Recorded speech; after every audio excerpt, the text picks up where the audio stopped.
ലോകം മുഴുവൻ ഉറ്റുനോക്കുന്ന Israel Iran സംഘർഷം കേവലം രാഷ്ട്രീയമോ സൈനികമോ ആയ ഒരു തർക്കമായി മാത്രം ഒതുങ്ങി നിൽക്കുന്നില്ല. അതിന്റെ പ്രത്യാഘാതങ്ങൾ ഭൂഖണ്ഡങ്ങൾക്കപ്പുറം വ്യാപിച്ചു കിടക്കുന്നു. കേരളത്തിലെ സാധാരണക്കാരന്റെ നിത്യജീവിതത്തെയും സ്വപ്നങ്ങളെയും പോലെ സ്വാധീനിക്കുന്ന ഒന്നായി ഈ സംഘർഷം മാറിയിരിക്കുന്നു. ഇതിൽ ഏറ്റവും പ്രധാനപ്പെട്ട ഒന്നാണ് മലയാള ചലച്ചിത്ര വ്യവസായം നേരിടുന്ന കനത്ത വെല്ലുവിളി. മലയാള സിനിമയുടെ സാമ്പത്തിക അടിത്തറയെക്കുറിച്ച് സംസാരിക്കുമ്പോൾ ഗൾഫ് രാജ്യങ്ങളെ മാറ്റി നിർത്താൻ കഴിയില്ല. ഒരു സിനിമയുടെ മൊത്തം കളക്ഷൻ 30% മുതൽ 40% വരെ വരുന്നത് UAE, Qatar, Saudi Arabia, Oman, Kuwait, Bahrain എന്നീ രാജ്യങ്ങളിൽ നിന്നാണ്. പ്രവാസി മലയാളികളുടെ എണ്ണത്തിലുള്ള വർധനവും അവിടുത്തെ തിയേറ്റർ സൗകര്യങ്ങളും മലയാള സിനിമയെ സംബന്ധിച്ചിടത്തോളം ഒരു സമാന്തര കേരളമായി GCCയെ മാറ്റിയിരിക്കുന്നു. ലൂസിഫർ, മഞ്ഞുമൽ ബോയ്സ്, ആടുജീവിതം തുടങ്ങിയ ചിത്രങ്ങളുടെ വമ്പിച്ച വിജയം ഗൾഫ് മാർക്കറ്റിന്റെ കരുത്ത് തെളിയിച്ചതാണ്. ഈ ഒരു സാഹചര്യത്തിലേക്കാണ് യുദ്ധഭീതി ഇടുത്തി പോലെ പതിച്ചിരിക്കുന്നത്.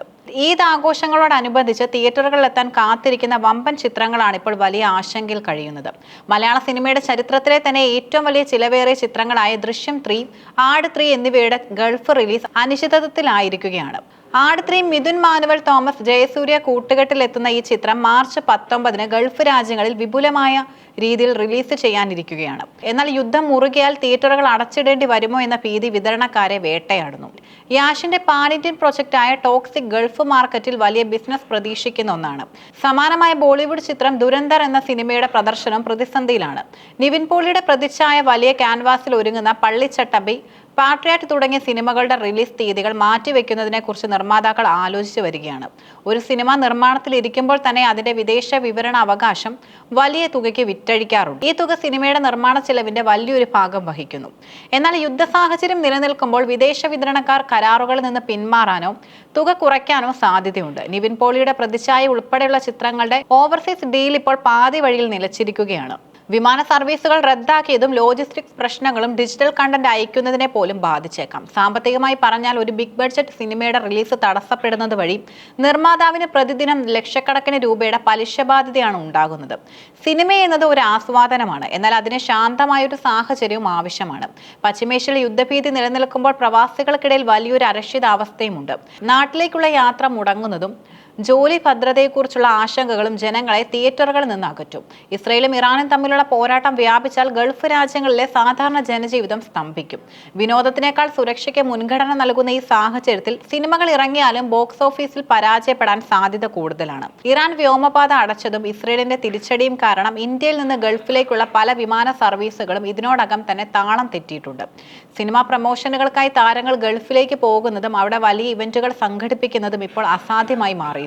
സിനിമയുടെ പ്രചാരണത്തിന് ഗൾഫ് പ്രമോഷൻ എത്രത്തോളം പ്രധാനമാണെന്ന് നമുക്കറിയാം. താരങ്ങളുടെ അഭാവവും ആവേശവും കുറഞ്ഞ മാർക്കറ്റിംഗ് സിനിമയുടെ ആകെ പെർഫോമൻസിനെ ബാധിക്കും.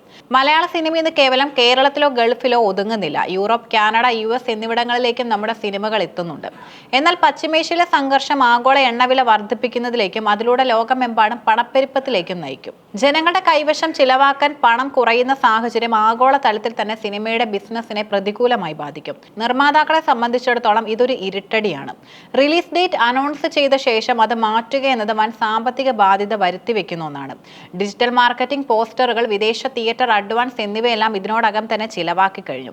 ഈ സാഹചര്യത്തിൽ സിനിമ ഹോൾഡ് ചെയ്യുന്നത് ആത്മഹത്യാപരമാണെന്നും എന്നാൽ റിലീസ് ചെയ്യുന്നത് റിസ്ക് ആണെന്നും അവർ തിരിച്ചറിയുന്നു. യുദ്ധം എത്രകാലം നീണ്ടു നിൽക്കും എന്നതിനെ ആശ്രയിച്ചിരിക്കും മലയാള സിനിമയുടെ ഭാവി.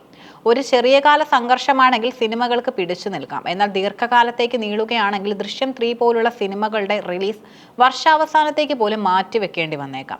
ഇത് മലയാള സിനിമയുടെ കലണ്ടറിനെ മൊത്തത്തിൽ താളം തെറ്റിക്കും. പുതിയ സിനിമകൾ നിർമ്മിക്കാനുള്ള മൂലധനം കണ്ടെത്താൻ നിർമ്മാതാക്കൾ ബുദ്ധിമുട്ടും. തിയേറ്റർ റിലീസ് പ്രതിസന്ധിയിലായാൽ പല നിർമ്മാതാക്കളും OTT റിലീസിനെ കുറിച്ച് ആലോചിച്ചേക്കാം. എന്നാൽ സൂപ്പർ താര ചിത്രങ്ങൾക്ക് തിയേറ്ററിൽ നിന്ന് ലഭിക്കുന്ന വലിയ വരുമാനം OTT പ്ലാറ്റ്ഫോമുകൾ നൽകുന്നില്ല. കൂടാതെ ബിഗ് സ്ക്രീൻ അനുഭവത്തിന് വേണ്ടി നിർമ്മിച്ച സിനിമകൾ ചെറിയ സ്ക്രീനിലേക്ക് ഒതുങ്ങുന്നത് സിനിമയുടെ മൂല്യം കുറയ്ക്കും. ഇസ്രയേൽ ഇറാൻ സംഘർഷം കേവലം ഭൂരാഷ്ട്ര തന്ത്രത്തിലെ മാറ്റങ്ങൾ മാത്രമല്ല, നമ്മുടെ വിനോദ വ്യവസായത്തിന്റെ കടക്കൽ കത്തിവെക്കുന്ന ഒന്നുകൂടിയാണ്. കലയും വ്യവസായവും സമാധാനമുള്ള മണ്ണിലെ തഴച്ചു വളരും. മലയാള സിനിമയുടെ ആഗോള സ്വപ്നങ്ങൾക്ക് ഈ യുദ്ധം വലിയൊരു തടസ്സമായി മാറിയിരിക്കുന്നു. ഈ റിലീസുകൾ വലിയൊരു ചോദ്യചിഹ്നമായി നിൽക്കുമ്പോൾ സിനിമാ പ്രേമികളും അണിയറ പ്രവർത്തകരും പ്രാർത്ഥിക്കുന്നത് ആയുധങ്ങളുടെ ശബ്ദം നിലയ്ക്കാനും സമാധാനം പുനഃസ്ഥാപിക്കപ്പെടാനുമാണ്. കാരണം ഓരോ സിനിമയുടെയും പിന്നിൽ ആയിരക്കണക്കിന് ആളുകളുടെ സ്വപ്നങ്ങളും നിക്ഷേപങ്ങളുമുണ്ട്. അതൊരു യുദ്ധത്തിൽ ഹോമിക്കപ്പെടുന്നത് കലാലോകത്തിന് താങ്ങാനാവില്ല. പശ്ചിമേഷ്യയിലെ പ്രതിസന്ധി മലയാള സിനിമയെ സംബന്ധിച്ചിടത്തോളം ഒരു വലിയ പാഠം കൂടിയാണ്.